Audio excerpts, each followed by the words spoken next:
Are here for today. So if you guys want to learn how to buy creative finance, you guys want to learn about the Section 8 master strategy, I'm not talking about buying crappy houses and crappy places. Go ahead and hop over to my Instagram channel, go to the story and join there. As always, we do a specific topic starting alive. Today we're going to be talking, I've done this a few times, but I really want to hit this again. Section 8, there are so many people doing courses on this, and here's why. They're doing courses on it because they're losing money buying crappy houses in crappy locations. They're subsidizing by saying, like, wow, this was so easy to buy bad deals that I'm going to teach other people to do it. God, it's a scam. Just beware of it. I've seen people, like, I mean, the strategy is getting copied by everyone because it's so easy to do. Don't buy properties that aren't worth owning. I think that's super important. Find properties in great areas, rent them to great people, buy for appreciation where you get rich based on cash flow. The two big things, and I know I've just hammered this all the time, but the two big things we're talking about today, the two mega ones. One, cash flow is not a myth. You always buy based on cash flow. The gurus online and Bigger Pockets, who I love, is guilty of this, and I've had friends at Bigger Pockets say this all the time. Oh yeah, no, you need to be trading, you need to be wholesaling, you need to be buying and selling real estate. Guys, you do not need to sell, you do not need to wholesale, you do not need to flip properties. You need to own properties. The rich own properties. The tax benefits go to the rich, the profits go to the rich. There's a reason that they do this. And you can buy these whether you have a lot of money right now, you don't have a lot of money right now. Anyone can do this. It is not magic. There's nothing special about me that let me buy hundreds of rentals. Literally anyone can do it. So I've ripped on these a few times, but I just want to do it one more time. One more time. If you're new, this is the big one. Okay, when you hear that cash flow is a myth, you hear this from people who are very established in the industry. Most of them are social media people. You'll notice they have huge followings. They're on big podcasts. The big podcasters tend to take their active income, dump it into real estate, and they're like, wow, why isn't this making money? It's because it's not their main job. They think it's completely passive. They think they're just absolute geniuses. And then they go, oh, I don't know anyone who's retired off of cash flow. We've seen all sorts of people say this. I don't want to throw out a bunch of names, but Pineda's posted something on this. Cash flow is a myth. No, it's not. David Green's posted something on this. I like David. I've got to spend some time with David on podcast. Been on multiple episodes of Bigger Pockets. I've met him in person. Great guy, fantastic guy actually. Doesn't believe in cash flow. In fact, made the argument recently. I reacted to this video. You have more control over appreciation. Appreciation is a market thing. Your cash flow is designed on your actual deal. The deal structure that you have and how it performs day one and how you project it will perform conservatively in the future is something that you can directly control. If you want to build financial freedom, buy deals that cash flow and then keep buying them. If you keep buying them on long-term debt, every time you close a deal, your income goes up. It's not like I'm a genius here, right? This is like basic math. This is why people buy cash flowing rentals. Also, wanted to address the Section 8 thing. I've been railing it all week. I'm going to keep doing it here. Buying crappy houses in crappy places is a bad idea. Do not buy bad assets. Bad assets have another name. We call them liabilities. I just saw a video, I reacted it today, where there's this kid. And I mean, he is a kid. He's going, I own 115 rentals and I get paid $170,000. I'm making over $5,000 a day in income. His expenses are probably $6,000 a day. It is the most. He's showing pictures of beat up houses in nowhere, USA. People don't want to live there, generally speaking. People don't want to live in a crappy house. The asset just rots, so you might get some cash flow for a little while. It'll feel like financial freedom, but then eventually the building will just fall over. You're not going to make any money because you have to dump money back into the property, so you basically bleed these slums along, and people are pitching this like it's this amazing strategy. I think his actual intro to the video, which is insane, is, I'm the only one online talking about this. I'm like, if anyone believes that, dear Lord, it's a bad strategy. It is a fallacy, and they pitch off of fake things. Like, so what? First of all, I noticed he said he had 115 rentals. He's making 170. He showed us some of his numbers. We're assuming he's 100% occupied all the time, which I sincerely doubt. I think the number's fake. If the number was real, if it was real, that many units purchased that quickly, there's no way he has the cash reserves. And then what is he doing? It's another kid sitting in the Rolls Royce with the Rolex watch and going like, oh yeah, $80,000 watch. Look at all this. It's like, we call that fake it till you make it. Online gurus do this all the time. You finance all this stuff and then you sell enough courses, just enough courses to be able to afford them, and you keep levering, and eventually Their scam gets exposed, they get wiped out, and guess what they do? You see them again with a new product, a new scam doing the same thing. Guys, this is not new. It's been out there forever. I just want to share that. I'm so upset I left my chair and started pacing. Um, by the way, if you guys are interested, you can go check out my Instagram story. I'm doing a free webinar tonight. I'm actually going to share my actual, like the legitimate Section 8 strategy, where we talk about how we do this in multifamily, where it's designed to be used, how we like mass house excellent people in excellent rentals. Guys, the renovation standards on these things are actually really high. We have very nice, very clean places. We hold ourselves to the highest standard, and we make millions of dollars. I'm going to show you the math on that. If you guys want to register that for free, feel free to do that. It's on my Instagram story. You can just jump in the link there. Easiest thing in the world. That is, by the way, I'm doing that in 40 minutes. So if you guys want to join, head over there and in about 40 minutes. I'm going to, as always, invite you guys to ask some questions, get into the chat. But yeah, I know I talk about these subjects a lot, but man, I'm getting blown up with these Section 8 noobs. I didn't realize there was this much demand. Like, people really want to know how to use Section 8. And then you go research it, and you have these guys spending millions of dollars of marketing trying to get you to buy courses that you could do for, I mean, it's like the strategy is not a little known secret. It's like one of the more basic pieces of doing real estate is, yeah, some people are lower income. You have to have a way to house them. If you get good at it, you can make a lot of money. All right. Oh yeah, Oscar. So on the cash flow, Oscar says, yeah, you're right. Ken McElroy says the same thing as you about cash flow. Ken is awesome. Ken McElroy is awesome. He actually interviewed one of my business partners, Cody Davis, a while back. Ken knows how the game is played. Those who play the game like Ken understand what's happening. Also, by the way, loading up on real estate right now. This is going to be a good time. Ken McElroy is going to agree with this too. I'm 99.99% sure. We have a new administration. We happen to have a president coming in who is very pro real estate. If you guys watch his Joe Rogan podcast, I mean, he got excited about concrete. Like, this guy loves real estate. I think we're going to see cost segs get extended. I think we're going to see some tax benefits in real estate. We're going to see lower corporate taxes in general. We're now, our 1031s are safe. That's great news. That was under challenge over the last little bit. All of these things are coming together to make a very, very interesting economy. If you have not bought real estate yet, I think the market's going to get a lot better. I think there's going to be a lot of pressure to lower interest rates. I don't know if Trump can fire Powell or not. He actually appointed him, so that's kind of a weird, been a weird topic this week. But there's pressure on the Fed to lower rates. There will be continued pressure. If that happens, real estate gets sexy again. If everyone tries to dive into real estate again, you're going to get, it's going to be harder to find deals. I would get in now. If there's any time ever to get into real estate, the next 4 years are likely to be unusually good. I would dive in now.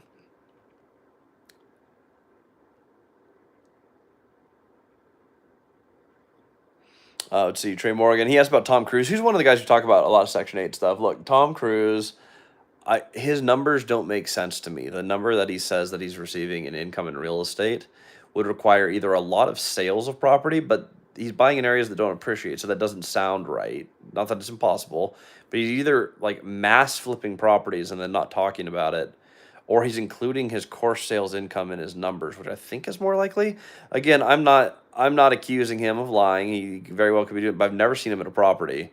I don't see how his model would appreciate. Like, I don't feasibly see how that could be working the way that there's no way to back into the numbers that are being presented. I would have to see a very specific argument to be able to believe that. What I do know is that he's buying in low appreciation areas, and you can see this empirically. There are areas where you're buying really cheap houses because they've never appreciated. They're still they're basically frozen in time. I buy for appreciation. You get rich off appreciation based on cash flow. Again, Ken McElroy would do the same thing. Cash flow is the lifeblood of your business. You need cash flow to survive. So buy deals that cash flow, buy it on long-term fixed rate debt. You can knock these out indefinitely. Buy in areas where you're likely to appreciate. Stack the deck in your favor, because appreciation will get you rich. Only if you can hold on to it. All-nighter. People like to brag. They're just flaunting their lack of self-confidence. Yeah. Well, what really happens when people are online bragging, and I understand. I do have a community. Multifamily Strategy is freaking awesome. We have a thriving community that does a lot of deals, but there are a lot of gurus online who their entire thing is selling their course. It's not doing the thing that they talk about. It's kind of in my mind, it's like I would never hire a financial advisor because they're not retired, and it's not like a super fun job, right? So financial, like a lot of your financial advisors, I'm like, if you know how to be rich, then why aren't you rich?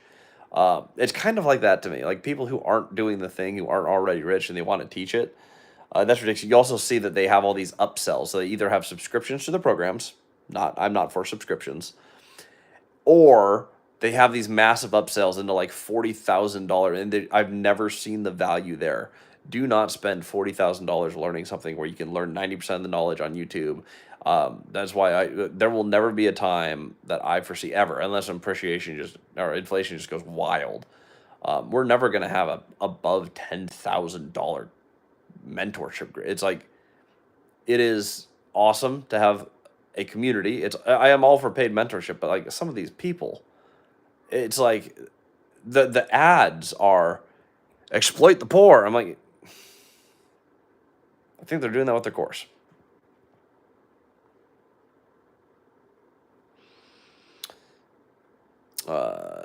Kishef asked, "What is that book on Section 8?" Okay, so there is an actual manual. It's a guide for Section 8. It's called it's the owner's handbook. It's by Nan McKay and Associates. If you guys just Google like Section 8 Owner's Handbook, Nan McKay and Associates, it's like $20 to download it online. I'm sure you can order a hard copy like I have, but I was given it for free for walking into my local housing authority and said, "Hey, it runs through the entire like guidelines for the renovations, how the voucher program works," and I use the inside cover of that to write down fair market rent in the markets that I'm at, where it's headed to next year. It's really nice because they publish that ahead of time, so you actually know like what's happening in the future. Fantastic asset class, but you make your money in that. I'll show this on the webinar tonight. If you guys want to join that, I'll hop over there. Again, link is in my story, completely free. But I'm going to talk about this tonight. The basic math for you algebra, and you visual people, I'll have it on the thing tonight. But in a six cap market, which is where I tend to buy, that means every dollar invested that someone has, they expect a 6% return. It's a way that you can back into the price of real estate. If you increase the income by $100, which typically the government will pay, in a six cap market, $100 per month times 12 months, 1,200 in revenue, you divide that by 0.06, the return that someone will pay for, it means that's the new value created. That's how appraisers do this. It's $20,000 made. You make $20,000 every unit that is raised $100. So I go into these great markets and buy fantastic assets, but I buy them with what they're worth today, with the income they're producing, where they are rented for less than the fair market rent that housing will pay. So then the government can place people in there. They'll pay the delta. I increase rents. My tenants don't pay any more. This is the correct use of the program, by the way. This is what it's for. Now I have hundreds. I have over 100 studios. They went up $100 because of the Section 8 program. I made $2 million doing this. I mean, $2 million, guys. That's, to me, for maybe a few of you, that's not a lot of money. To me, that is a ton of money, and I've done it year over year over year. $2 million of appreciation. You can borrow against it. You can sell a building. You can cash out on it. Though you're going to get taxed. There's so many different ways to do it, but that is how Section 8 is supposed to be played. If you can use it to drive your NOI on buildings that are 5 units and up, in great areas that appreciate and rents go up over time, you will make so much money. If you buy a house in the middle of nowhere that's falling apart, you will have a liability, and eventually you will just lose the asset. The principal will dissolve into nothing because you either sacrifice the cash flow on maintenance or you let the building rot, you run it as a slumlord, and eventually the building's not worth anything. And I've seen it happen. I did a trip through Missouri looking at a 108 unit portfolio. The buildings were literally, the roofs were falling in. It was worthless real estate. It would have cost more to fix the buildings than it would to build new buildings. They were beyond worthless because people just tried to drain them on these Section 8 programs. And guys, that's not good for your communities. That's not good for your wallet. That's not sustainable financial freedom.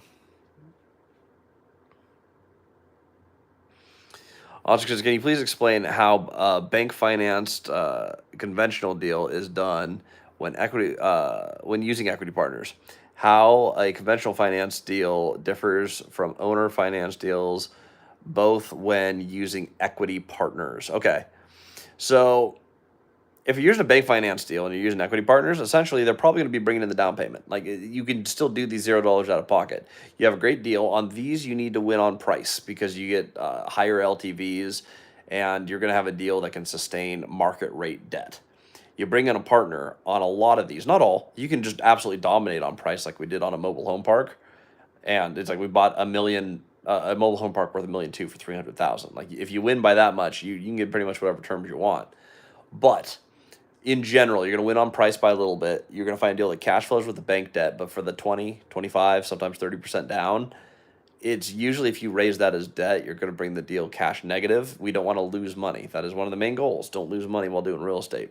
So the answer to this, the equity partners bring in the money. We increase the value. It could be the Section 8 strategy, by the way. But we increase the value of the property. We refinance the property. We pay them out. They get their return. Now I own the property, and they funded the bank deal. That's a very simple way to do it. Actually, a very, very simple way to do it. Another way that you can structure equity partners is if you have some longer term partners. I've done this before. We go in 50-50. They bring all the cash, I bring the deal. Money's first in, first out. So as the cash flow comes in, and maybe a future refinance, but all the cash flow, all the incomes from this building go to them until their money is backed out completely. Now we're both in the deal, $0 to our name. I didn't take any of the cash flow. They got all the cash flow. I got 50% of the equity. Now we're 50-50 partners. Neither of us have any dollars left in the deal because the deal is done. Thing has increased in value. We maybe had a refi. We've had cash flow. But once their money is returned, we're 50-50. We just continue to ride the deal without anyone having a dollar left in the deal. There's many other ways to structure it, but those are some of the most common. You either buy them out and you have a fixed buyout, or you run a longer term partnership where you have a... Sorry about that.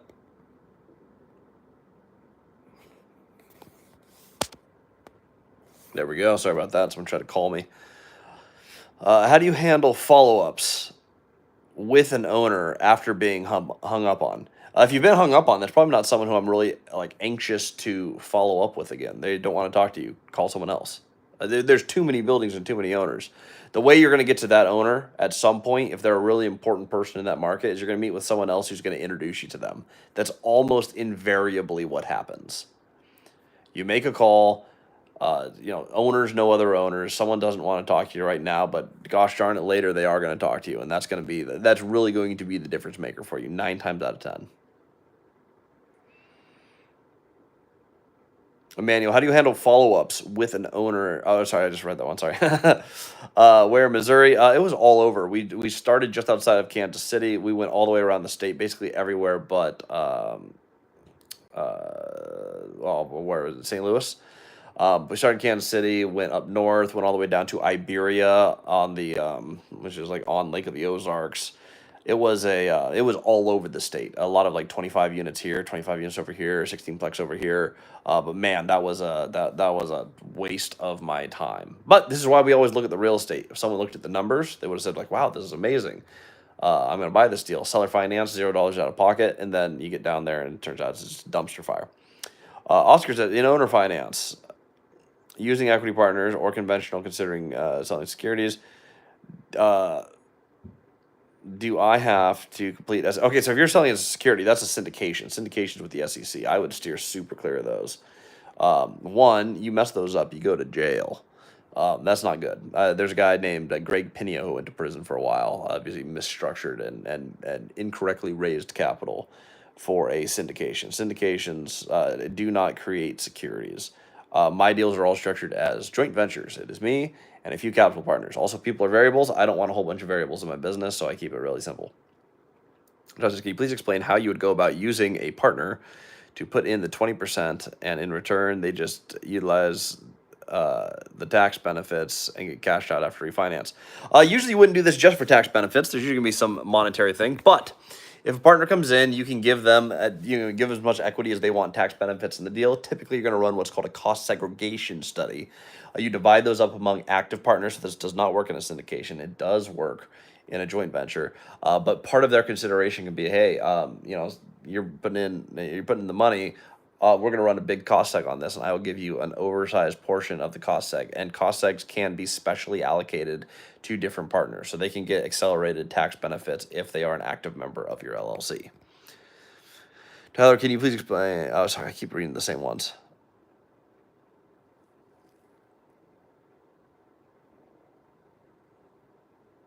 In your equity partnerships, does the other partner typically get a piece of the cash flow? On a long-term partnership, yes. If they're getting cashed out for a higher multiple, no. It depends on how much cash flow there's in the deal. If it's a low cash flow deal, usually I'm saying, hey, we're going to conserve every dollar of cash flow into this deal. They're going to be bought out at a higher multiple. Say maybe they'll get 100% return within the first 5 years, something like that. If it has a higher cash flow, then yeah, we'll share the cash flow and I'll give them a little lower return on the future buyout.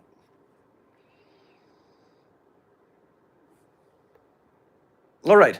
That's about what we have time for today. And I got through a lot of the questions. If you guys want to learn more about Section 8, you guys want to learn more about the creative finance, I'm running the webinar tonight. You guys are welcome to join that. Go to my Instagram story, register for free. I'll see you guys over there.